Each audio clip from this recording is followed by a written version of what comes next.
Wow, what a way to end Super Wildcard Weekend, with the Jacksonville Jaguars making the third largest comeback in playoff history. I'll be giving a game recap and taking a deep dive into the stats from tonight's game.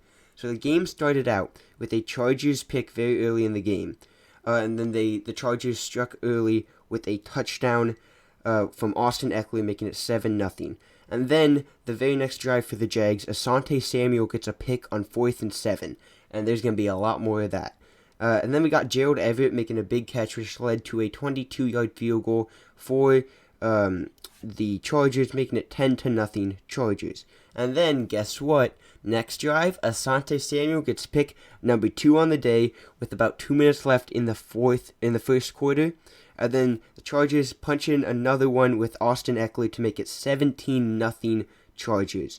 The Jags continue to get nothing going on offense with their second punt after a third down sack.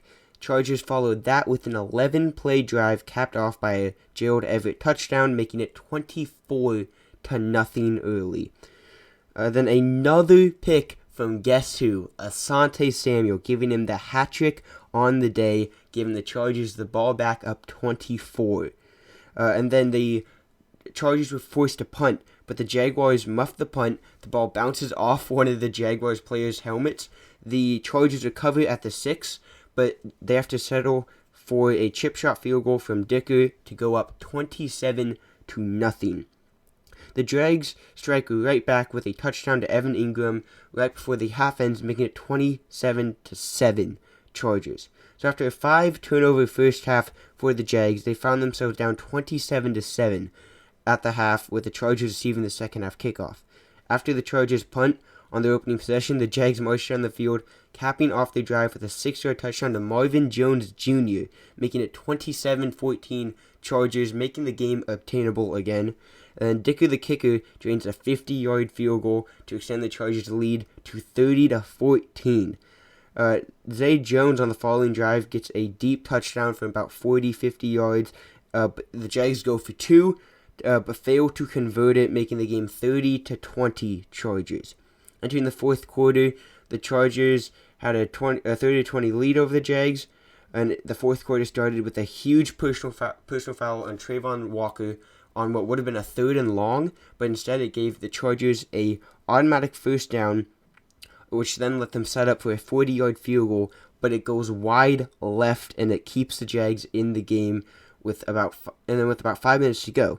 Trevor Lawrence throws a dart to Christian Kirk for a touchdown, an absolute beautiful throw to Kirk on the right sideline in the end zone. Kirk came back to it. It was a beautiful play. And then after that, Joey Bosa throws his helmet down in frustration because there was a missed false start and holding call on the Jags that really pissed Joey Bosa off because it was on the right tackle who was blocking Bosa.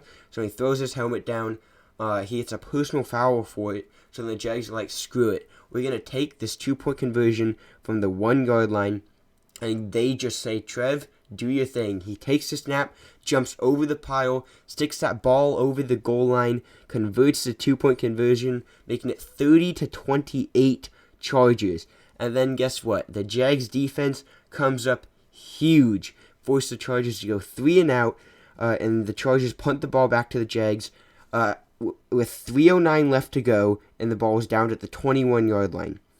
The Jags were faced with a 4th and 1 at around the Chargers' 40-yard line, and they run it to the right with Etienne.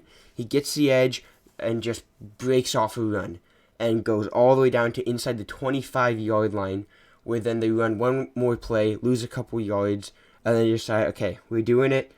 Riley Patterson comes on to try and kick the game-winning field goal, and it's looking good. It starts curving to the right, and in my head, I'm thinking he just missed this. I think it's going to go hit the upright, and it just barely sneaks in through that upright to complete the 3rd largest comeback in playoff history after being down 27-0 late in the second quarter.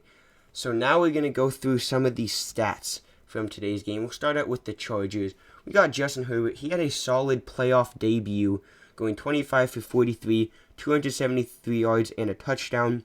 But Austin Ekeler was the one that really got them their points in the start of the game.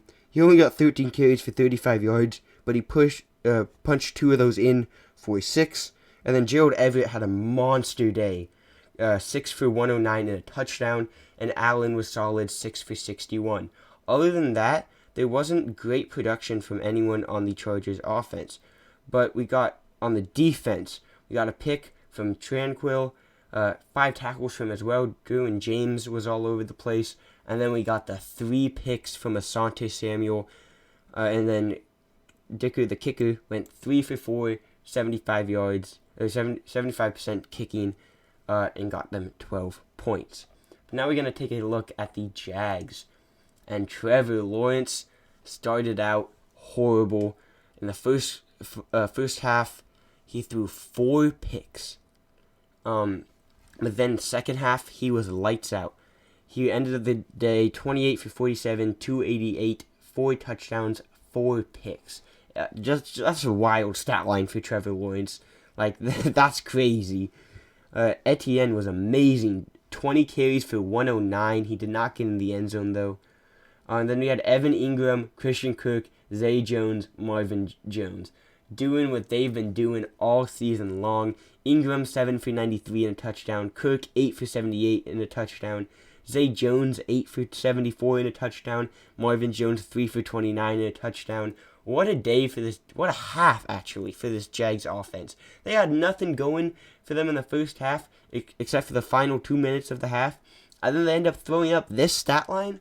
Wow.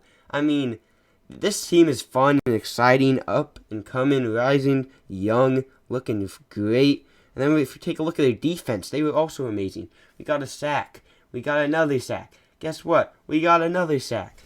Josh Allen had a sack. Foysada Lucan had a solid day. But other than that, their defense didn't really have anything shocking for their stat line. No picks, no fumbles. They did not force a turnover. The Jags lost the turnover battle 5-0 and managed to win this game. That is so crazy. Patterson was perfect. The one kick they needed for, the one kick he needed from them, he drained it, snuck it in, but he hit it. That's all that matters, and it ended up winning them the game. But overall, a tough way for the Chargers to go out, but gotta give big props to the Jags for making this comeback. Herbert will be back. Don't think otherwise. Herbert will be back.